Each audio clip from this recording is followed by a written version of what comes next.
Faire le tour des casses n'a jamais été un exercice agréable, tout comme passer des heures à rechercher des pièces d'occasion sur les sites de sociétés de recyclage. C'est là que notre sponsor du jour entre en jeu. Ovoco.fr fait le travail pour vous. Sur le site, vous trouvez les stocks de milliers de revendeurs en pièces d'occasion. Ovoco centralise et sécurise votre achat grâce à une charte passée avec ces entreprises. Paiement sécurisé, livraison rapide et 14 jours pour renvoyer votre pièce permettent de réaliser un achat sans stress et sans perte de temps.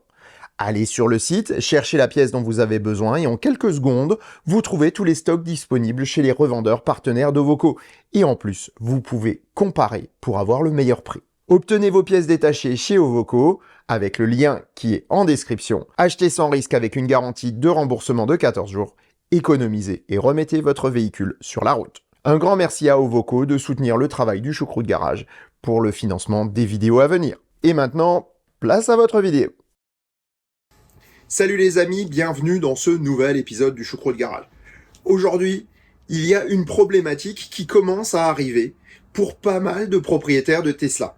C'était déjà le cas pour les modèles S et X, mais aujourd'hui c'est les modèles 3 et bientôt les modèles Y qui vont devoir y passer, à savoir le contrôle technique.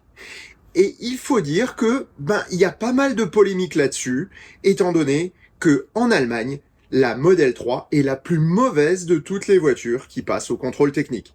Pourquoi ça? Eh bien, c'est ce que nous allons voir aujourd'hui. Tout comme ce qu'il faut faire pour éviter d'être recalé.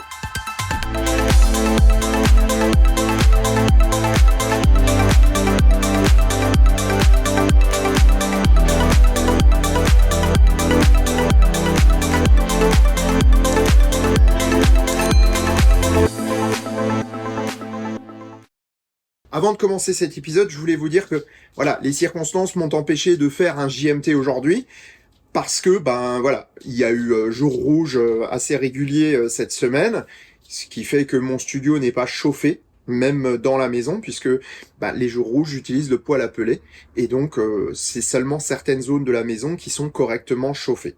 Voilà, ça c'est la première chose. La deuxième chose, c'est que mon studio avance et donc il faut que je travaille dans le studio. Je compte déménager entre Noël et Nouvel An. Donc cette semaine, ce week-end, on va mettre un grand coup de collier pour terminer l'électricité et l'internet. Vous verrez, je vous ferai une présentation du système, c'est assez incroyable ce qu'on est en train de préparer pour pouvoir vous faire des vidéos et des lives. Et donc, ma foi, voilà pourquoi pas de JMT aujourd'hui. En revanche, je vous ferai un JMT spécial Noël le 24 décembre pour bien démarrer la veillée de Noël. Et ensuite, il y aura une semaine d'arrêt, le temps que le nouveau studio soit opérationnel pour que je puisse vous faire des vidéos. Voilà. Bien, ceci étant dit, parlons du contrôle technique. Pourquoi j'ai eu l'idée de faire cette vidéo? Eh bien parce que hier, j'ai passé le contrôle technique de Maggie, qui sort avec un seul défaut, mais qui est connu depuis le début de ma voiture, d'ailleurs comme la plupart des modèles S, et de plein d'autres voitures, qui est un problème qui n'est pas un problème, c'est que les anti-brouillards sont réglés trop haut. Sachez que sur la très grande majorité des voitures, les anti-brouillards ne sont pas réglables et ne servent à rien. Donc comme ça, c'est réglé. Chez moi, par exemple, ils ne servent que pour éclairer l'intérieur du virage. Avec les Matrix LED aujourd'hui, ça n'a plus aucun sens. À 151 000 km avec zéro entretien, zéro révision programmée, ma voiture sort avec quasiment zéro défaut. Et c'est le cas de beaucoup de Tesla pour la bonne et simple raison que une voiture électrique a besoin de beaucoup moins d'entretien. Alors je précise une chose, à part un coup de pinceau et un coup de dégraissant de temps en temps sur mes étriers, j'ai jamais rien démonté. Le liquide de frein est d'origine, au bout de 7 ans et quelques.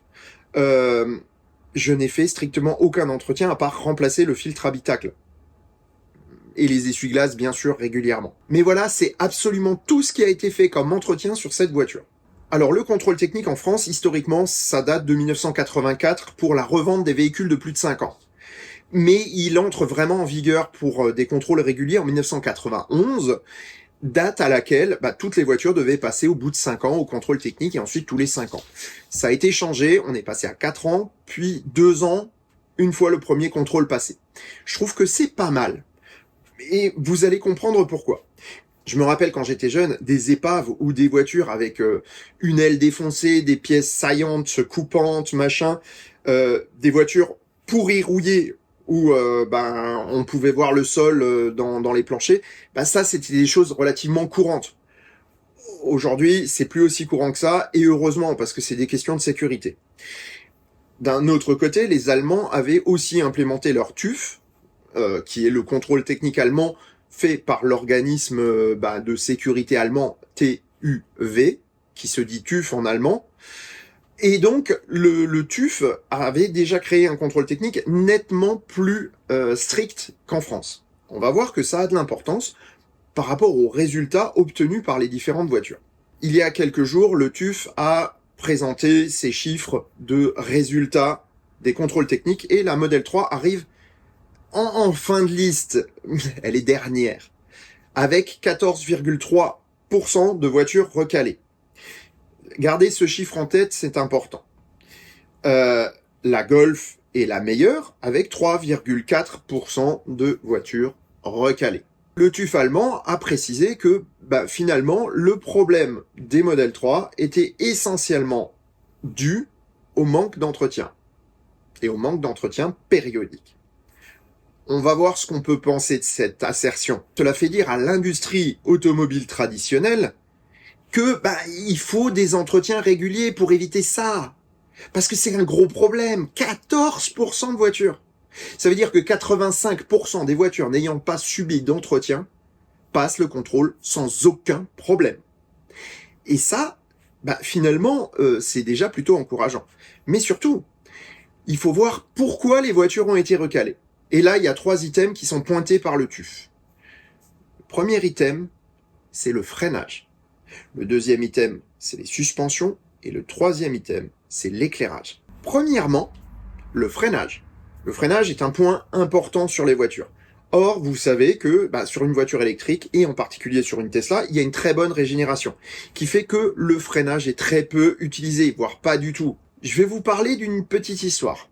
Dans les années 90, j'avais une Mercedes, une vieille Mercedes boîte automatique, avec un frein à main au pied, frein de secours au pied, voilà, c'est plus exact. Ce frein de secours, on s'en servait quasiment jamais parce qu'il y avait une position parking sur la boîte.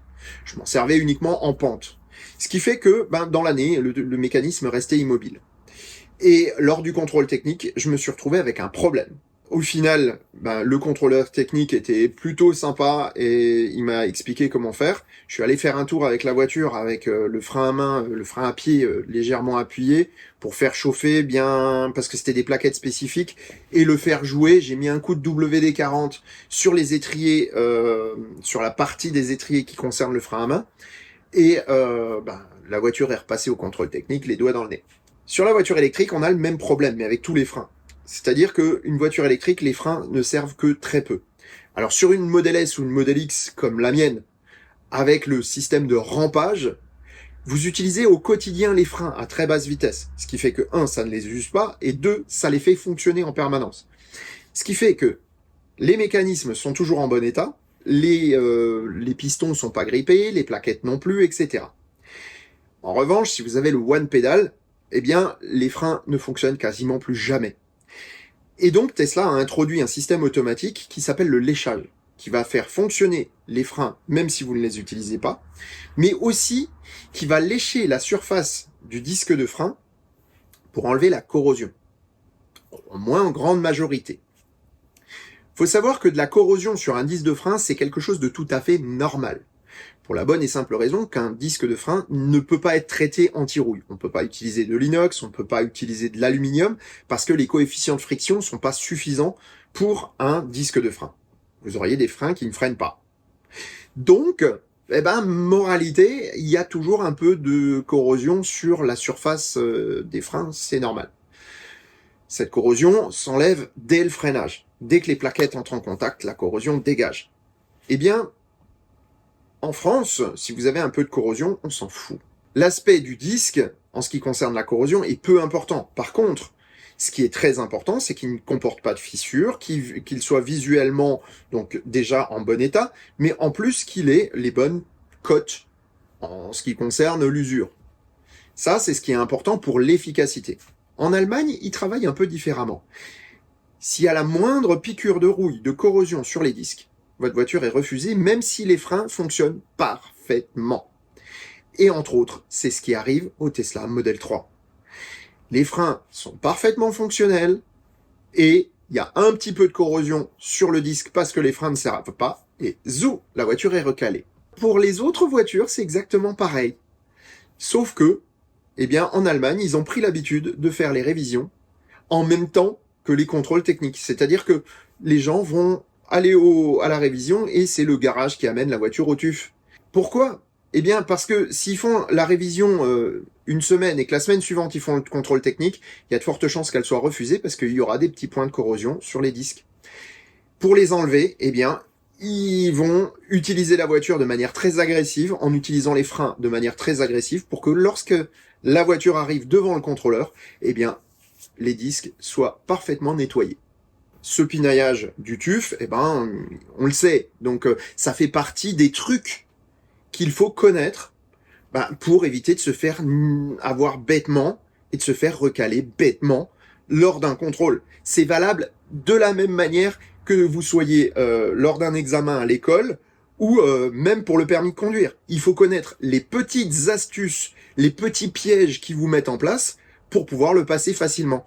Et bien là, c'est exactement pareil. Ça, c'est un piège qui n'a aucune conséquence sur la sécurité, mais qui va recaler énormément de voitures. Donc du coup, ce que dit le TÜV est vrai. Pas d'entretien régulier égale pas mal de voitures recalées. Mais pas pour les bonnes raisons. Pas pour des raisons de sécurité. C'est juste parce que le garagiste, lui, il connaît le truc pour passer le contrôle. Et donc, ça leur permet de favoriser le système des concessionnaires et des entretiens obligatoires. Donc, vous savez que lorsque vous allez passer le contrôle, faites comme moi. Je suis sorti de l'autoroute 20 km avant le contrôle technique et je suis passé par les petites routes en utilisant régulièrement les freins. Si vous avez une voiture dont la régénération est réglable, coupez la régénération tout simplement. Et pendant 20 km, sur des petites routes un peu sinueuses, vous allez utiliser naturellement les freins et vous allez arriver au contrôle avec des disques parfaitement propres, mais surtout avec des mécanismes qui ont bien fonctionné. Et donc qui sont chauds, qui sont prêts à être passés sur le banc de contrôle et d'avoir des dissymétries de freinage qui sont faibles. Personnellement, je suis à 4% devant, 4% derrière. On va parler maintenant du deuxième point qui vous évitera de rater un contrôle technique. Et là, malheureusement, ce n'est pas quelque chose que vous allez pouvoir faire et c'est là que l'entretien a de l'importance. Lorsque vous utilisez votre voiture, vous allez parfois avoir un petit bruit, un petit claoc, un petit truc. Vous le sentez pas forcément à la direction, mais il y a de fortes chances qu'il y ait quelque chose qui va pas dans la suspension. Eh bien, ça, c'est quelque chose qui est aussi éliminatoire. Moi, je vous invite à faire au moins un pré-contrôle technique à ce niveau-là. C'est-à-dire, au moins, aller dans un garage X ou Y. Vous n'avez pas besoin d'aller chez Tesla. Contrôler que les rotules n'ont pas de jeu, contrôler que les cils en bloc de barres stabilisatrices ne sont pas pourris, etc. Ça, c'est la moindre des choses à faire. Moi, je le fais moi-même parce que je suis du métier, donc ça me permet de le faire moi-même. Alors, il faut aussi savoir une chose, c'est que les problèmes de bras de suspension sont rencontrés essentiellement par les S et les X, où il y a souvent des jeux qui s'installent parce que les voitures sont lourdes et parce qu'il y a des suspensions pneumatiques. Moi, je suis content de pas les avoir parce que de ce côté-là, mes bras sont nettement moins usés. Mais d'un autre côté, les trois aussi l'ont eu parce qu'il y a un défaut sur les triangles avant qui n'ont pas tous été changés. C'est pas un problème de sécurité, du moins pas au départ, puisque finalement la voiture vous prévient qu'il y a un problème en couinant ou en faisant un petit bruit. Donc, si vous avez un petit bruit, la première chose à faire, c'est d'aller au garage et de contrôler. C'est un problème connu chez Tesla et il y a beaucoup de voitures qui ont eu ce remplacement pris en charge. En particulier sur les voitures de 2-3 ans, eh bien la prise en charge est faite par Tesla. Il n'y a aucune raison pour laquelle le contrôle technique refuserait si les bras ont été changés. Donc ça, c'est déjà la deuxième chose. Troisième point, ce qui est la majorité, selon le TÜV, des refus, c'est l'éclairage. La première chose à faire avant d'aller à un contrôle technique, lorsque vous avez une modèle 3 ou un modèle Y, c'est de contrôler le réglage de vos phares. Parce que, on le sait, les modèles 3 et modèle Y, en fonction des mises à jour, en fonction des moments, vous risquez d'avoir des déréglages de phare. Et pour cela, Tesla a introduit pour l'utilisateur la possibilité de régler ses phares. Vous savez quoi? Cette possibilité de régler ses phares, c'est une des grandes causes de refus des voitures au contrôle technique. Je vous donne un exemple. L'an dernier, lorsque j'ai cherché le modèle Y à Nancy pour l'essayer, l'utilisateur avant moi, qui m'a laissé un mail pour m'expliquer ça, trouvait que l'éclairage était trop bas. Et donc, l'a relevé manuellement dans la voiture, ce qui fait que quand moi j'ai pris la voiture, je prenais plein d'appels de phare parce que j'étais réglé trop haut. Le problème, c'est que quand on permet à quelqu'un de toucher facilement au réglage de phare, il y aura une partie des personnes qui vont le faire. Et en particulier, faut bien dire que la plupart des gens ne savent pas comment régler des phares. Du coup, on se retrouve avec une très grande majorité des refus des modèles 3, non pas parce qu'elles sont dangereuses, mais parce qu'elles donnent la possibilité de régler les phares soi-même.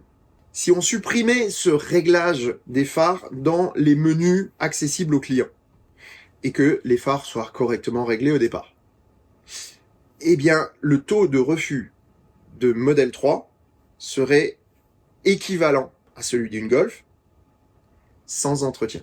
Ça, c'était le 3e conseil. Si vous faites cela et que vous contrôlez régulièrement vos lumières, que les ceintures fonctionnent bien, tout ce que vous devez faire en tant que propriétaire d'une voiture. C'est de l'entretien classique, changer vos balais d'essuie-glace, mettre du lave-glace, contrôler que le klaxon fonctionne. Toutes ces petites choses font que vous avez une voiture qui n'a pas besoin d'entretien périodique. Une voiture électrique, il suffit de la ramener chez le concessionnaire juste avant le contrôle technique, lui faire passer le contrôle, vous payez pour ça, et puis vous payerez un peu plus cher parce que il vous aura contrôlé la voiture et fait éventuellement ce qu'il y a à faire dessus. Mais du coup, elle passe le contrôle sans problème et sans vous taper une révision de 300, 400 balles tous les ans ou tous les 2 ans. En conclusion, qu'est-ce qu'on peut dire? Eh bien, on peut dire que finalement, le TÜV, en disant que les voitures ne passent pas le contrôle parce qu'il n'y a pas de révision et pas de révision périodique, c'est à la fois juste et faux. C'est juste parce qu'il n'y a pas de révision juste avant le contrôle pour les petits trucs qui permettent de passer le contrôle. Dire par contre que l'entretien périodique est nécessaire, c'est du pipeau. C'est juste de la justification du système de l'ancien monde. Les entretiens périodiques et réguliers sont nécessaires pour une voiture thermique, et en particulier pour sa partie thermique. Pour tout le reste, à savoir les trains roulants, la caisse, les phares, les accessoires, tout cela ne nécessite pas d'entretien aussi fréquent que ce que veulent nous faire croire les constructeurs. Personnellement, je vous dirais une chose, faire une révision tous les 4 ou 6 ans ou 5 ans serait une bonne chose. Faire une révision tous les 10 ans, comme le préconisait Waze, c'est un peu long. Faire une révision tous les 1, 2 ou 3 ans, c'est beaucoup trop court, selon moi. Et surtout, c'est vous prendre de l'argent pour rien. Voilà, vous avez maintenant mon opinion et les faits par rapport aux polémiques sur le contrôle technique allemand. Et vous avez également maintenant toutes les clés pour passer bien votre contrôle technique sans engraisser les garagistes et concessionnaires. Et sur ces bonnes paroles, je vous souhaite bonne route et vous dis à bientôt pour un prochain épisode du Choucroute Garage. Portez-vous bien!